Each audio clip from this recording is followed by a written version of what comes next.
આજે આપણે મેથીનો મસાલો બનાવીએ છીએ। એના માટે દરદરી વાટેલી મેથી લેવાની છે 1 વાડકી, અને એના કરતાં ડબલ કાશ્મીરી મરચું લેવાનું છે, એટલે કે 2 વાડકી।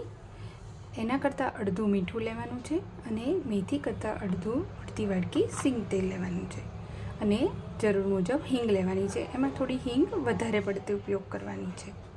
હવે મેથીને આ રીતે એક વાસણમાં કાઢી અને એમાં વચ્ચેથી આવી રીતે જગ્યા કરવાની છે, અને એમાં વચ્ચે મીઠું પાથરવાનું છે આ રીતે, અને એમાં પાછી વચ્ચે જગ્યા કરીને હિંગ પાથરવાની છે।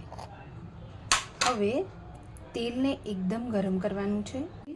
આ મેથી પર એકદમ ગરમ કકડાવેલું તેલ આ રીતે નાખી દેવાનું છે, જે મેથી પર નાખવું, અને એકદમ ગરમ છે આ તેલ।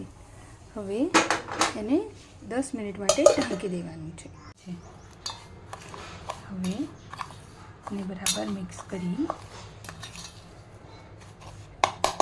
અને એમાં હવે જોવાનું છે કે મેથી થોડી ઠંડી થઈ ગઈ છે,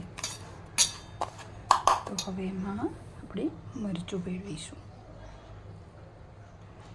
અને પાછું ને પ્રોપર હલાવી લઈશું। આ બરાબર મિક્સ થઈ અને આટલો સરસ મેથીનો મસાલો રેડી થઈ ગયો છે। હવે એને આ રીતે કાપેલા દ્રાક્ષની ટુકડામાં અથવા તો કેરીના ટુકડામાં રગદોળીને સરસ મજાનું એને તાજું ખવાય એવું અથાણું બનાવી શકાય છે।